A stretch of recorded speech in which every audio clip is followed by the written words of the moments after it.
I'm Adrienne Enns, and I welcome you to the Intention Sessions podcast. I want to inspire our most intentional living.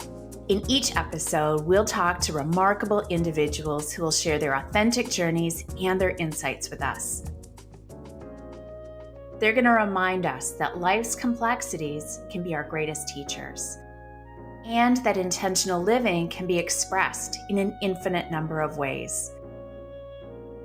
I hope you find some inspiration for your most intentional life right here.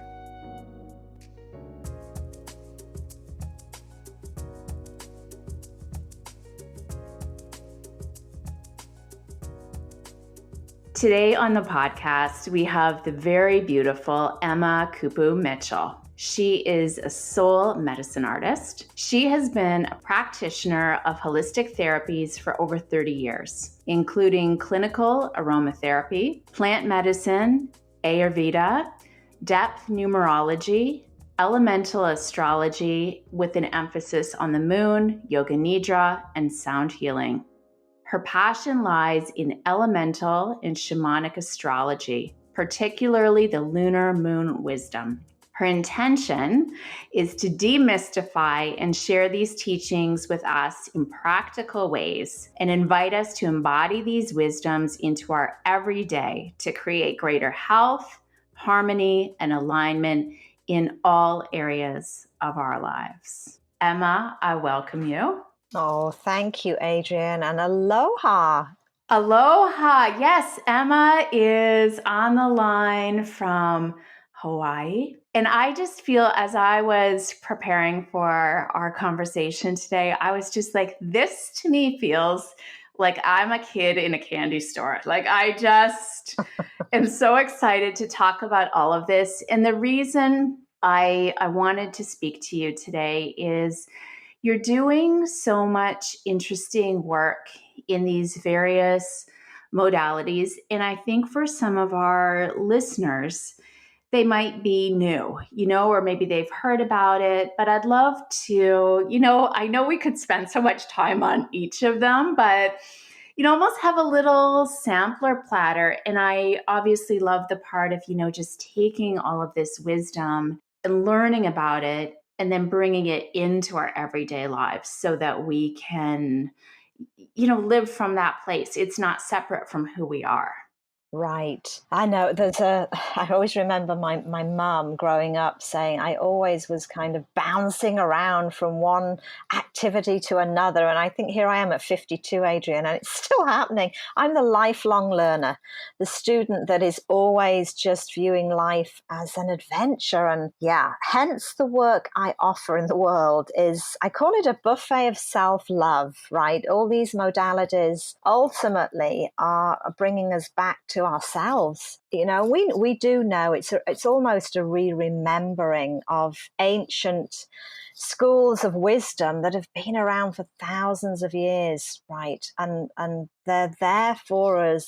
There's a weaving back in and an accessibility for many reasons, but that's my joy, is weaving, and I'm constantly learning. I just studied the labyrinth a few weeks ago with Lauren Artress. So there is a theme I sense it's interesting when you put certain information together, when you ask me to come on your beautiful podcast, and you then reflect back on, that's what I share in the world. The theme really is these holistic modalities or practices that have a sensory or vibrational theme to that. And what I mean by that is it activates and helps us remember the senses of the soul. So, our five senses and beyond, what we touch, what we feel, taste, see, everything's energy. And I think there's an element that's been numbed out to some extent in the external world of allowing us to tune into those. And here we are, we're just talking, weren't we, off recording about COVID and these lockdowns. It's actually been a pause globally, I sense, for us all to reclaim and revalue what that means. We've had the space, right, to do that. Absolutely. And I know we're here talking about your work, but also, in that lockdown, I created this new deck of cards about finding joy. And because I was asking myself, like when we have access to nothing, how can we connect to this? And I was like, there are so many ways. So whether it's our joy, our ease, our peace, or like you said, just remembering this truest sense of self, it's a gift. It is. Yeah, it is, isn't it? That we didn't, well, I mean, I did sense that my life was busy, the external busyness, but it's that phrase I always say that in the silence and the quiet, we can hear more and more of the joy, like you said, more Mm-hmm. of what really is valuable for each of us. Yeah, and the lives. So it's a gift, but my body of work really has been the last 30 years weaving in these different practices that allow everybody to kind of take a little bit of this, a bit like a buffet, or like you said, the candy or the sweet shop. Yes. Oh, I'll have a taste of that and a little bit of that. And yeah, whatever feeds your soul, call it soul medicine, because it's what really feeds a deeper part of self. And what brought you to this work? Like, let's start there before I dive into the buffet. Oh, it's a good question. I think looking back, I mean, I grew up on a farm in England. I have a twin sister. That's it. Mum and dad, small family. We just grew up in nature. And my granny on my dad's side was a music and arts teacher and drama. And we loved going to see her. She lived down, half a mile away. Past when we were 7, my sister and I were 7. But I remember the joy in her connecting us, my sister and I, to flowers, to nature. And I then became fascinated in why she had passed young, really. She was young. And Mm-hmm. living in that natural world and a fascination with, wow, why do people get sick and why do others not? And how can we bridge those two aspects of life? I can't really explain. I remember my mum being frustrated at me making perfume in the toilet with the flower heads. So I'd pick these beautiful flowers. It's such a great image. Yeah, why not, right? You've got Why a not? ready-made vessel right there. Yeah, and the fascination of this connection between bringing in nature and how we are part of that world. Yeah, and so I guess it began there, to be honest. It's beautiful. And like of the modalities that you're studying, I kind of want to let you lead the course on this. Like, what are some of them that, you want to share with us today, and like what is really, you mentioned COVID, like what's really resonating with people right now? Like, what do people need? Gosh, so where do we begin? There's a couple I know that that's a big question. yeah, it is. I mean, I'll talk from my client base and the Yes. interest really. It has been the astrology and understanding the energy of the skies and the world that we live in, and how that is playing into these global shifts that we are all a part of. And it's not that the planets or the skies dump stuff on us, Adrian. I don't buy into that. But everything is energy and everything is cyclical. And if we look back to pandemics, for example, you talk about COVID, it's not new. It's new to us, all of us living here at this time, but it really isn't new when you go back generations. And these patterns of energy that move through certain planets and the elements. So that's been really calling these astrological, I call them soul profiles, that I weave in people's natal chart. And I have to say, astrology's really been deep diving for me the last 5 years. So I am not the full expert, but I do focus on the elements, meaning how much fire, water, earth, air is in the chart in regards to the sun and the moon, and then the nodes of the moon. So my work is focused really on the sun being the head, the solar aspect of self. And really a lot of astrology has put that out there as the only aspect. People know that, hey, I'm a Taurus because I'm born in May, but that's sun solar based, and there's way more to the aspect of who we are. That's why I love the moon. So I've been doing a lot of work helping people understand who they are when they're born, taking a look at their natal chart, with their birth chart, which really is, it's a beautiful mandala. It's a sacred geometry of like looking through a stained glass window of where the planets are, where the moon was. And that moon is a part of their psyche, their unconscious. It's part of us. You know, the moon is the deepest part where we feel nurtured, secure, safe. It's our emotional intelligence. And I think what COVID has really brought up for all of us is uncertainty, really, unknown. And the external world is changing beyond what we can do. So we tune in, and knowing a security and a safety is right there within you, knowing that moon aspect and how we can align with that and honor that gives a deeper stability. It's like coming home to self, right? So that's been a big part of my work, as has the sound meditation. I've worked with crystal singing bowls for about 15, 20 years and offering sound meditations to support the energy moving through us and around us. Crystal sound is so beautiful as a touchstone to clearing stagnation, to reconnecting, both hemispheres. Sound is so powerful. And certain sounds can obviously be irritating, but crystal sound allows the brainwave patterns to drop really low into resonance with the Schumann waves of the earth and recalibrate anything that externally is creating disharmony. So yeah, those are two aspects that are particularly calling clients right now. All right. Well, I have many questions for you. Okay. So first, going back to the astrology, I'm curious. I always had this question about it. I have not had my chart done, so perhaps I should. We can talk about that later. Oh, yeah. But what would it tell someone about themselves? Like, does it tell you about your personality, or like what sort of information could someone expect to get from it, and how can they use it? Great question. Well, first of all, there's about 300 ways to look at a birth chart, actually, Adrian.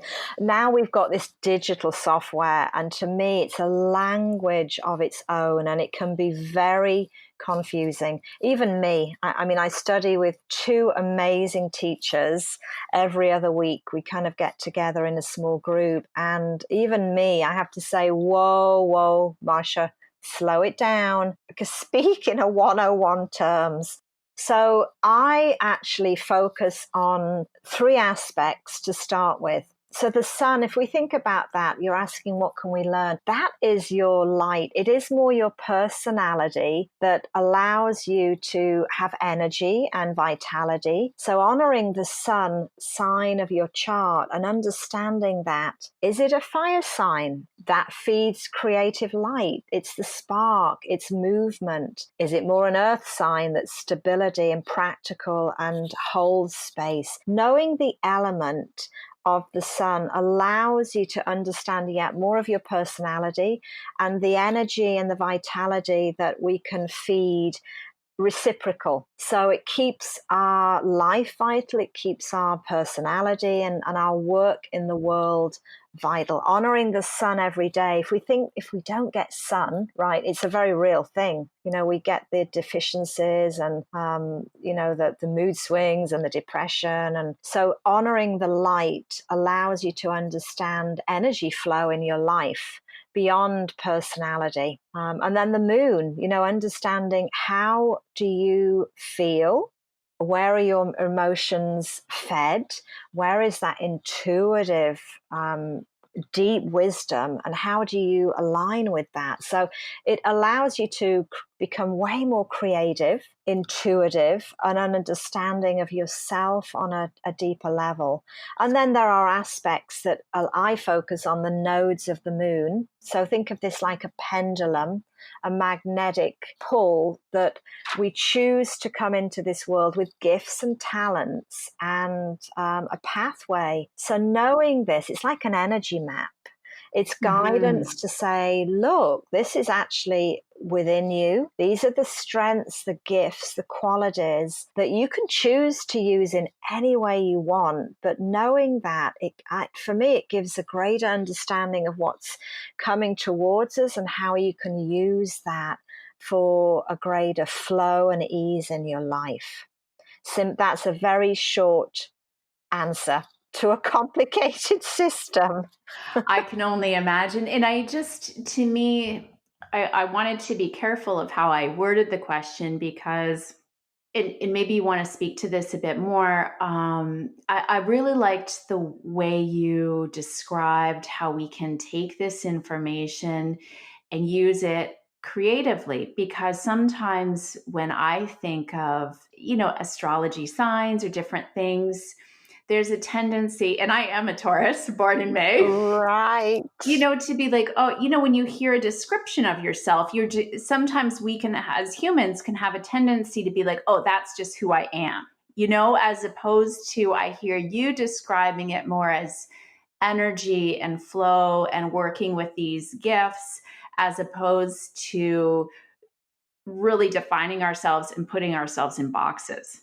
Absolutely. And then there's that, I've had it too. You look in the horoscopes, and go, that's not me. And they're predicting something and telling me who I am. No. Yeah. There's that no, we have free will, and there's qualities. I look on it a little bit like a color palette or a box of crayons or a crystal, that these are elements in the sky, and we all have different flavors and colors and vibrations, and you get to see yourself in a different way and hopefully expand that choice, that you go, whoa, there's other aspects to me that maybe are latent or untapped, and I can use it in any way I want. But knowing certain elements align in different ways, you can use them with greater ease. That's how I look on it. And creativity,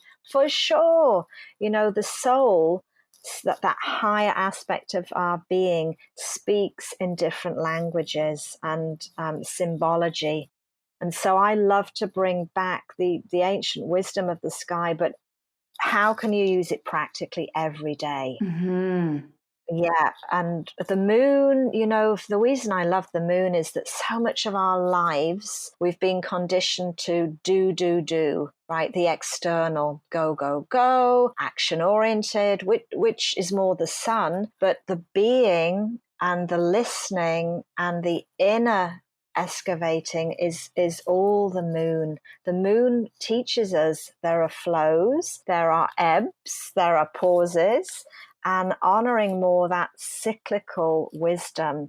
And there's beauty in that, and there's deep reverence for longevity and health, which is why the moon is a reflection of the psyche and this wisdom of the creative essence.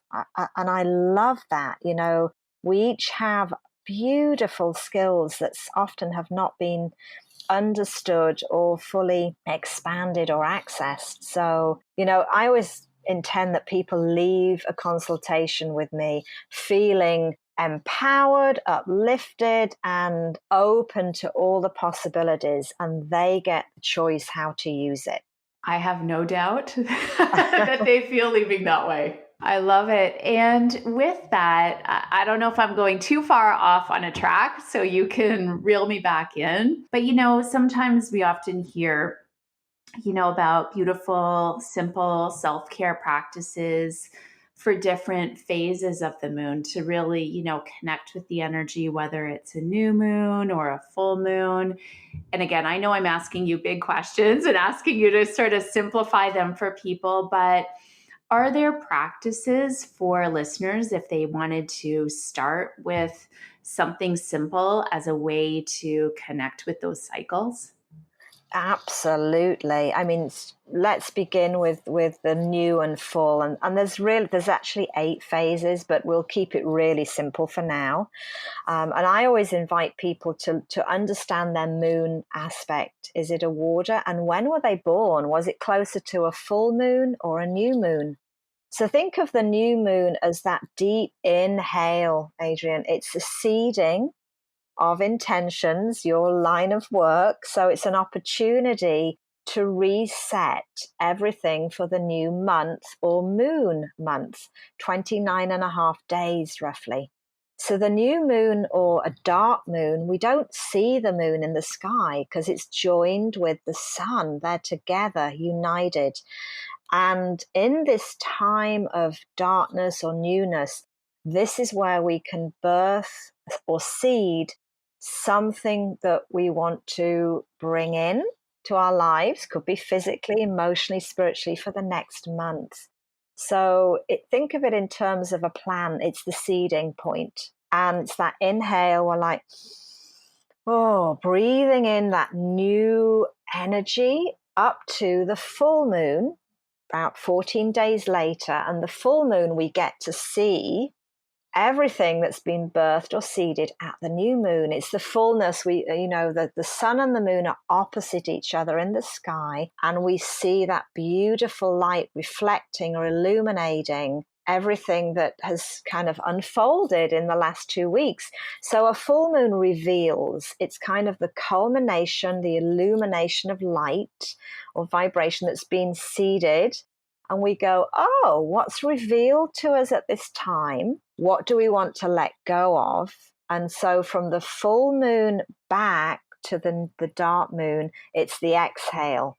So you could say the new moon is the waxing, the expansion of seeding of creation. And the full moon, we go, that's what's been revealed. What do I want to let go of, refine, release in the second part of the cycle?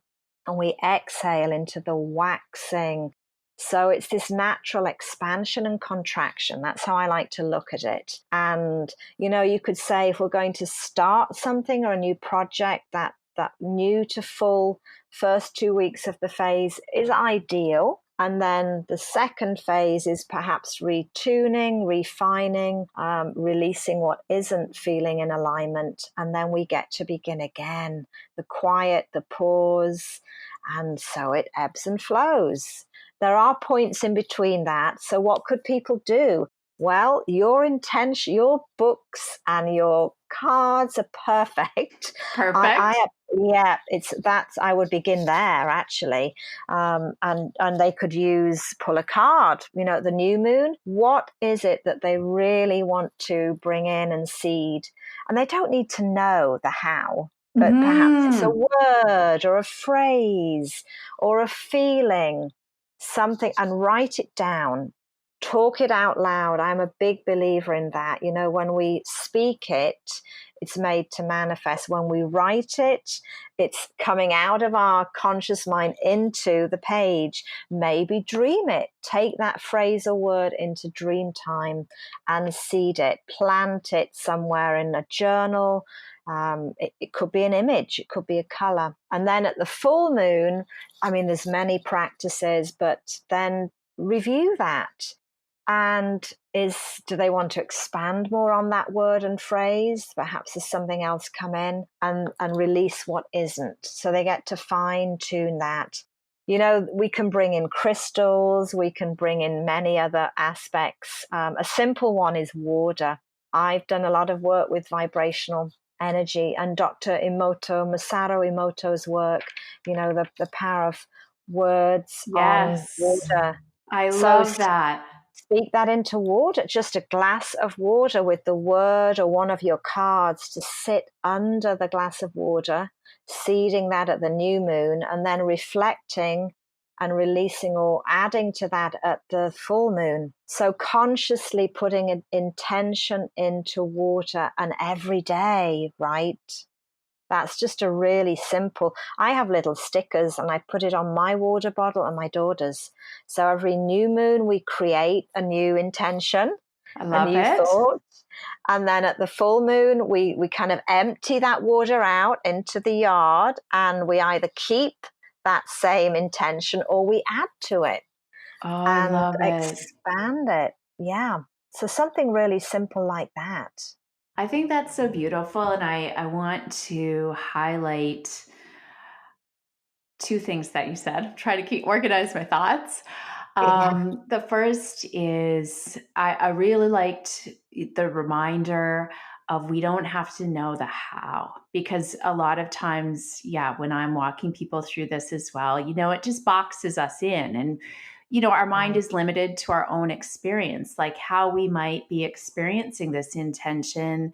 We want to keep it wide open and expansive, and we never know how it's going to show up. Like that's the magic of it. And I also love the point about reflection. We've set this intention, and again, maybe it's turned out very differently than what we would have thought, but to reflect and be like, yeah, how did that make me feel, and where am I at now, and with all of this new information, what do I want to create? So it's very much mindful, conscious, and being in that flow that you talked about, that ebb and flow of that energy.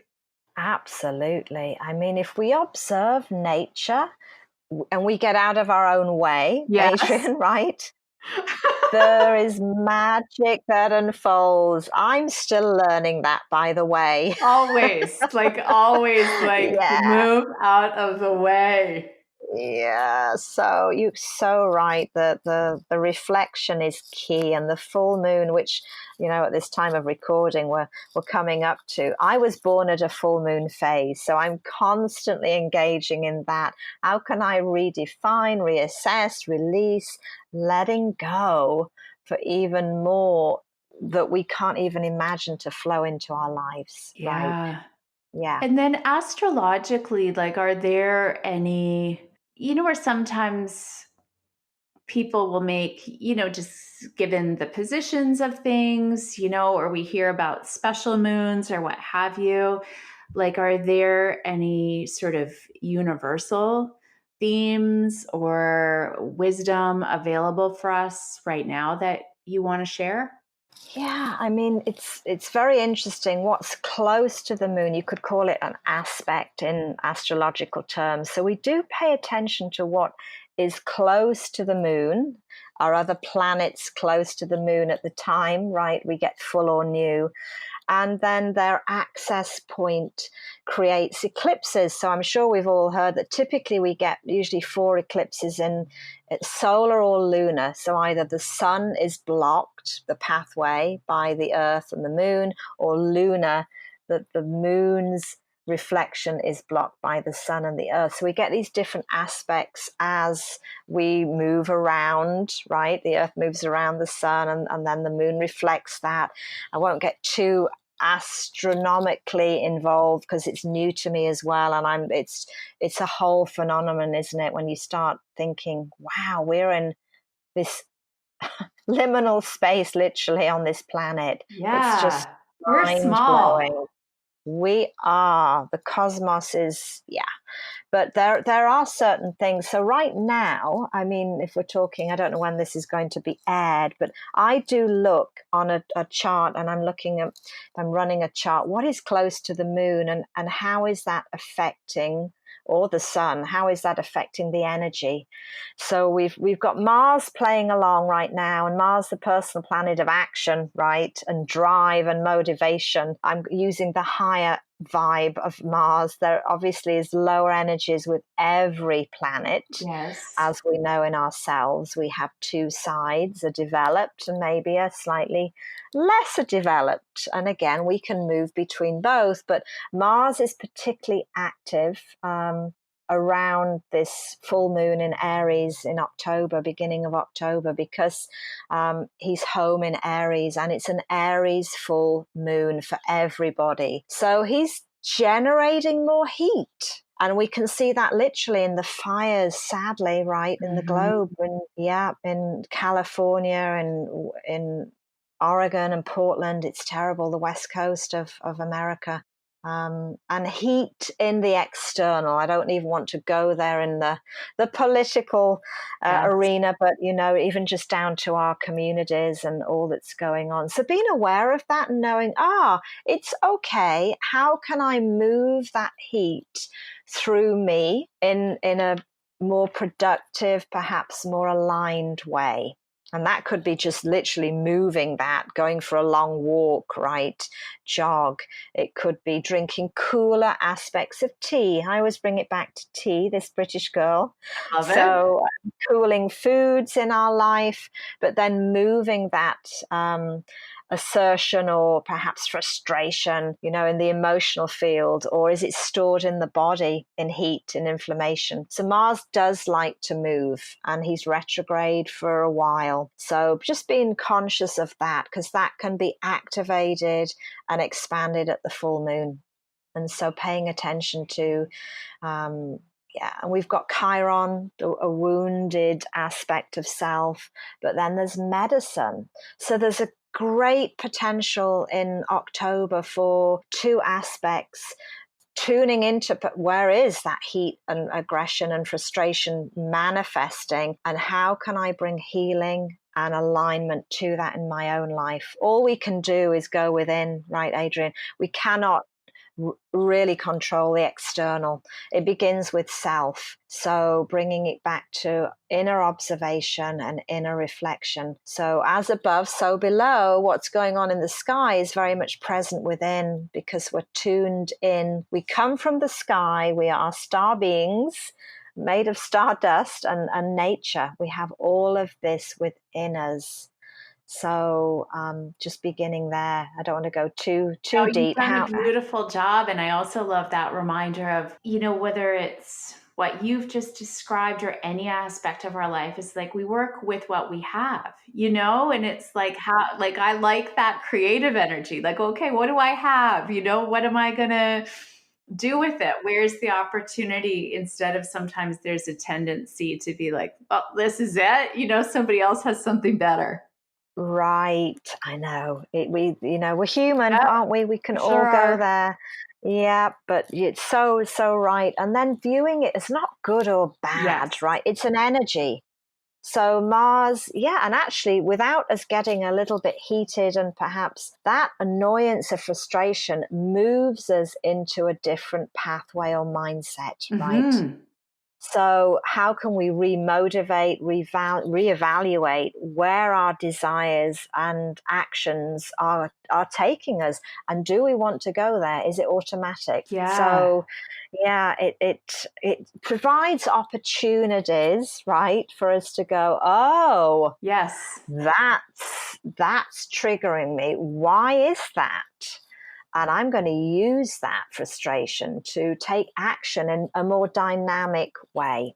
absolutely. Like use the energy, right? Like some of my best work happens when I'm really angry and frustrated. And I've learned that, so I'm like, okay, it's just, but using that energy in a productive way. I mean, I don't do it 100% of the time, but I'm aware of it now. Yeah, there you go. And awareness is key. I know. Well, you sun sign Taurus, hello, you've got a kindred spirit right here. And, it's an earth sign. It's a fixed earth. I know I can just drink a cup of tea and veg on, and read a good book or listen to an amazing podcast. But when Mars is in town in the full moon, I'm like, oh, somehow people and things come into my life to mirror that energy and get me off my butt, Yeah. so to speak. So I'm the same. I pay attention to those little kind of nudges or irritations, and then Mars is here and goes, hello, Yep. wake up, get moving. There's energy here to utilize and create. Yeah. So that's just one. There's many others, but that's kind of key. That's been coming up as a theme, and I know it's playing out, in the physical world. Fire and Mars in Aries, it's fire sign and heat. So it transforms. It can be very destructive, but if we contain it and move it, it can actually transmute into something beyond what we know. And I'm not taking away from the devastation and so much loss. It's absolutely terrible with people's homes and businesses, and it's heartbreaking. And I've got personal friends that live there. It's devastating. Yeah, and so honoring that, but how can we all help to create change and transform this into something that we wouldn't have ever really have chosen, put it that way. Yeah. It's so well said. And I do want to shift for a moment if that feels Yeah. complete for you, because in our time you had also mentioned the sound healing. So I do want to spend a little bit of time here so that you could explain how the frequencies work, how somebody might be able to listen to this. And then I also heard you mention the Schumann resonance, and not everybody may know what that is. So there are like 5 roads you can go down. So pick one. Oh my gosh. I Okay, always pick just have too one. many questions. So I find it hard to Yeah, choose. that's great. Oh, let's keep this practical. So, sound. I mean, everything is vibrating from our voices here, right? And even when we have no sound, if we just were to be, everything is speaking to us in some form of vibration. Whether it's the dogs, our pets, or the refrigerator humming away. I mean, we don't live in a quiet world. And some sounds are very toxic to the physical space and to us in our bodies. And I kind of fell into this a bit. I think it's maybe my granny, circling back to Granny right at the beginning, who was a music and drama teacher. I've always loved music and played the piano, not very well, I may add. But when I moved to Hawaii about 20 years ago, the flight attendant and the beautiful lady in the continental desk, she actually was going to see a sound healer, and it intrigued me. We got to know each other, and I said, wow, what's that? So yeah, and this particular lady used crystal bowls. Now there's many forms of sound healing, and I think a lot of the Himalayan or Tibetan bowls, the metal ones or gongs or chimes, I knew, but I hadn't seen a crystal bowl, and they were beautiful. These particular ones were made from natural minerals or crystals that we find in the earth, from citrine to ruby to diamonds to quartz crystal. And I think everything that communicates has some form of quartz silicon in it, from how we are communicating now, Adrian. So through the computers, right,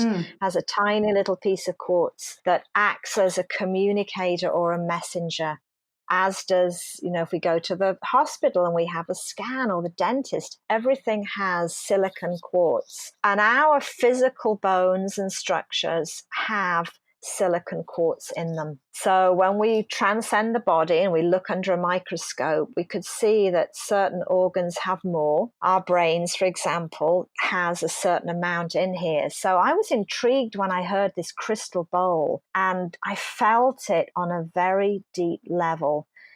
I became, it sounds really cliche, but I did become one with the sound and the bowl, and it moved me beyond words. I felt something shift in me, and it felt really good. I felt relaxed and grounded and centered and in my body. So many of the sounds can kind of distract and create chaos and just feeling very disorganized and taking us out of the body. This brought me in, and it made me aware of perhaps areas that were tender or painful or needed a little extra TLC, and definitely brought me into my emotions. So I explored it more, and from there I just fell in love. I knew I needed to have one or two for myself and use it as part of my work. It's the unsaid. They go beyond really what touch and other senses can. They transcend. Quartz crystal can move into the cellular level of our being in a very powerful way. And it's very softly and gently allows the body to recalibrate its own energy field and release stagnant energy or sounds, if we talk in that way, and bring in a new light and sound frequency that reorganizes patterns in the body. There's so much more now. Fast forward 20 years here. I mean, you can Google sound healing and particularly crystal singing bowls, and it's used more and more in forms of alternative healing. I love to do it and follow the moon's pattern, actually. So the new and full moon, I offer that to my clients, and there's certain energies that I have about 15 different singing bowls, quartz crystal, beautiful alchemy bowls that you can play them really at any time in the day for a few minutes, and it realigns our body's rhythm and energy vibration to the earth. So back to the Schumann waves. Yes. I mean, again, you can Google that. Our Earth is vibrating in certain cycles per minute, and it's very low. I think it's 4 point something cycles per minute. We operate in these different brainwave forms much faster. Yeah, and your dog has something to say about that. She always has to. She's always quiet, and then the podcast comes on. So yeah. I think she's just agreeing with you. I think she is. And it's so funny when I do these sound meditations, animals, and we're honoring her, yes. here be way beyond what we as physical humans do. They're way more in touch with the Schumann waves and the Earth's vibration. And that's what crystal bowls helps to do. Drop us down into a slower resonance, slower field where we can come back to wholeness. And when everything slows down and recalibrates, we get greater harmony and alignment in our physical, emotional, and mental states. Just how our brain patterns move, how we think.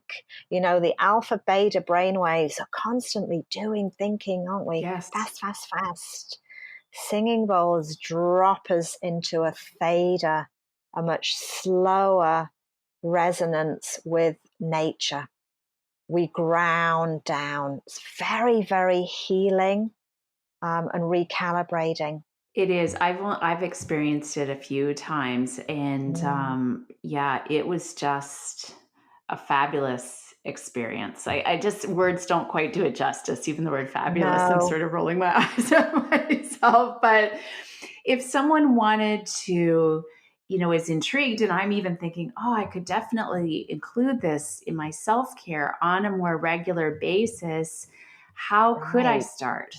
Well, I mean, there's so many that you could go. I mean, let's just say even YouTube. I have to say there's a lot of resources that are free.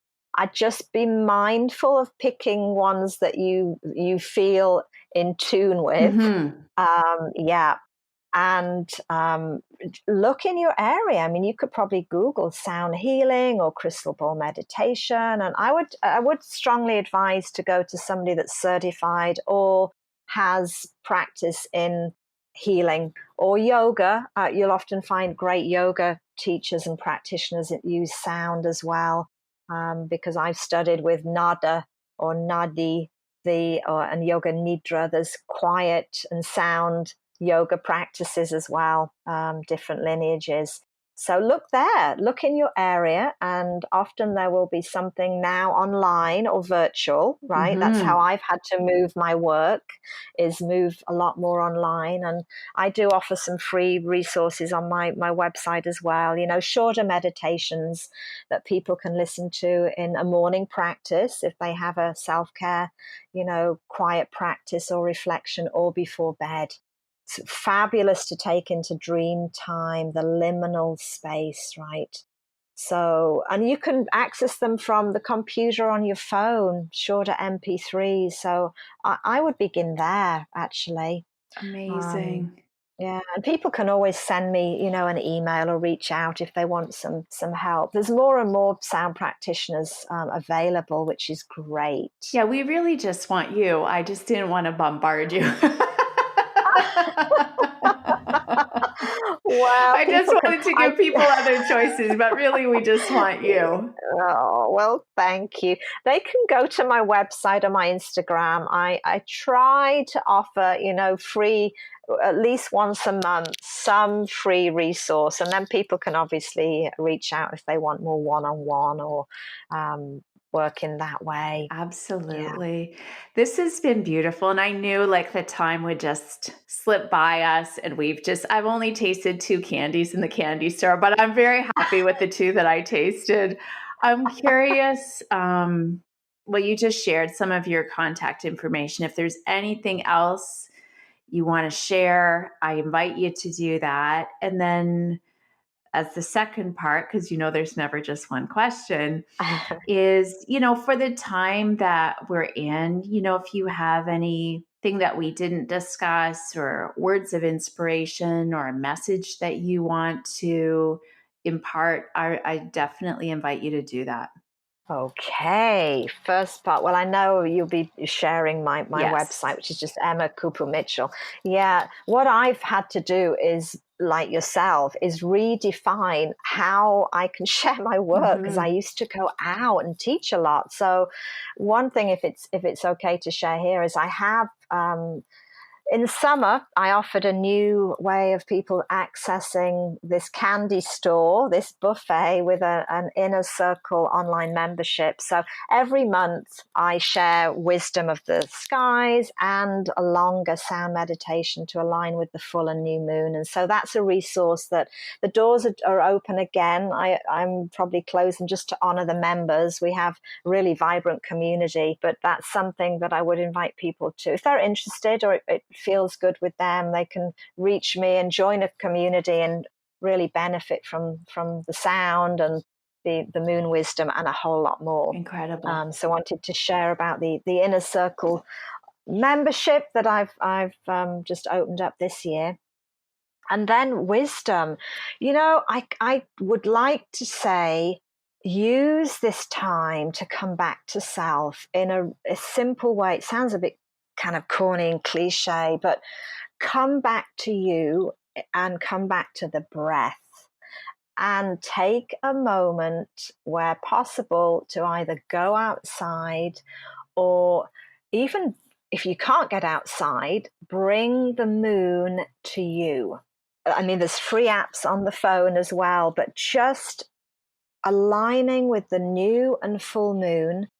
Ideally, if you can go outside and just bathe in her light, it's so powerful for reactivating the inner wisdom within ourselves. So when everything is seemingly chaotic and turbulent and unknown, it creates instability within. But there are cycles in nature that allow us to know that we can create stability within ourselves through the breath and through aligning. We'll start with the moon.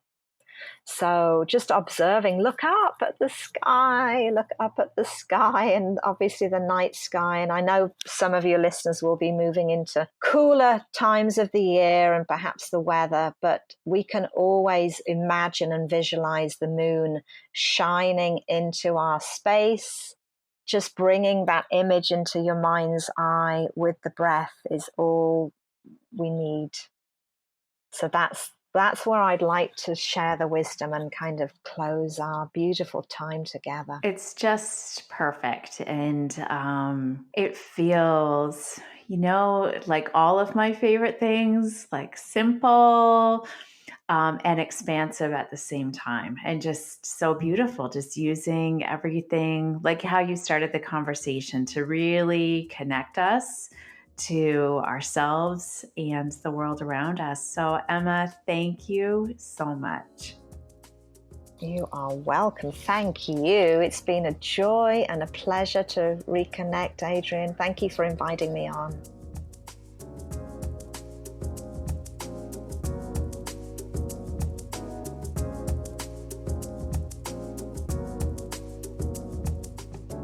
Thank you for listening. May some of the wisdom shared here inspire your most intentional living. For more information about this episode, this podcast, intentional living, and my work in the world, please visit mayyouknowjoy.com. You can also find my May You Know Joy and Seeds of Intention cards there, and my book, Intentional Days. You'll also find details for the Intentional Days membership, where you can gain access to a thriving community of intentional souls and lots of regular inspiration. I've got you covered. Until next time, I wish you great joy and many intentional days.